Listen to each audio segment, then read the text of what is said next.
Thomas Canon, j'ai 27 ans bientôt, demain. Je fais de l'escrime, de l'épée.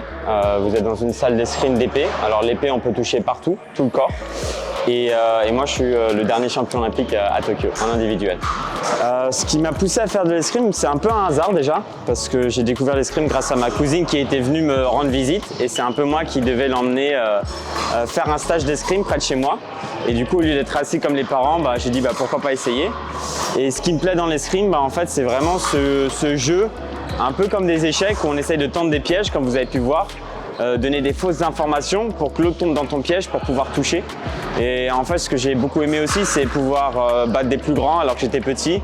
Et comme des plus grands pouvaient me battre, du coup, il n'y a pas un gabarit parfait. Chacun a un peu ses atouts et c'est ce qui fait que c'est un sport intéressant. Je me suis détaché à 100% de mon travail pour vraiment suivre mon rêve qui est d'aller aux Jeux Olympiques de Paris.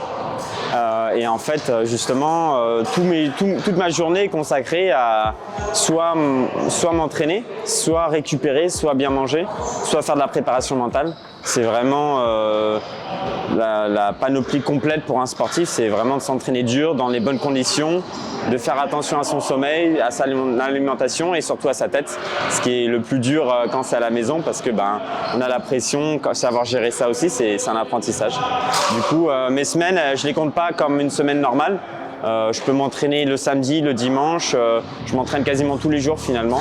Comme ça met ma charge de travail plus allongée mais mieux organisée, je dirais, pour éviter surtout une blessure. Les Jeux Olympiques de base, c'est le Graal pour l'escrime. C'est un des premiers sports aux Jeux Olympiques et du coup pour nous, c'est vraiment rentrer dans l'ère des grands champions, gagner cette compétition.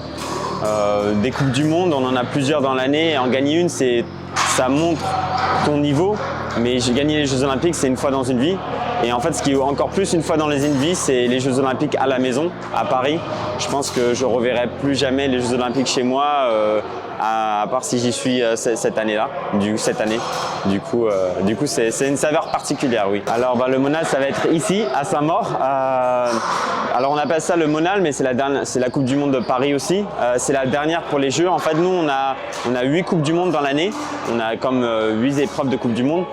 Et c'est la dernière chance pour certains de se qualifier, pour d'autres de prouver qu'ils méritent leur place. Et une fois que le Monal est fini, il va y avoir la sélection au jeu. Du coup, vous en avez 3 qui feront l'indiv et l'équipe, et le réserviste qui fera juste l'équipe aux Jeux Olympiques. Plus après, vous avez le remplaçant qui, lui, en cas de blessure, rentre. Mais voilà, après, ça va tomber la sélection et on se prépare non pas pour une saison, mais pour une compétition qui sera les Jeux Olympiques. Moi, j'habite à Saint-Maur, j'habite avenue Gabriel-Péri, pas loin du RER. Et je connais mon boucher, je connais mon fruit et légumes. Tout le monde est hyper enthousiaste des Jeux Olympiques, mais aussi de venir au Monal finalement, parce qu'ils voient qu'on est une ville de sport, qu'on soutient nos sportifs. Et que finalement, les sportifs ont envie d'habiter dans une ville où on apprécie le sport, on vient nous encourager sur les réseaux sociaux, sur les compétitions. Et moi, ça m'amène beaucoup de bonheur finalement d'avoir ce soutien parce que le sport, on fait que se remettre en question. Finalement, en escrime, on perd plus qu'on gagne, on gagne rarement et il faut des bonnes personnes autour de soi pour justement te permettre de rebondir, pour pas que tu rebondisses tout le temps tout seul, mais que tu as un boucher qui a suivi, qui dit mais c'est pas grave, la prochaine elle est pour toi, ou tu as tes parents qui sont là pour t'aider, des amis ou une présidente de club qui est là pour t'aider à organiser, tes entraîneurs. Et du coup, tout ça fait que c'est ce qui crée un champion. C'est pas une personne qui fait la médaille, c'est toute une équipe qui permet d'avoir cette médaille.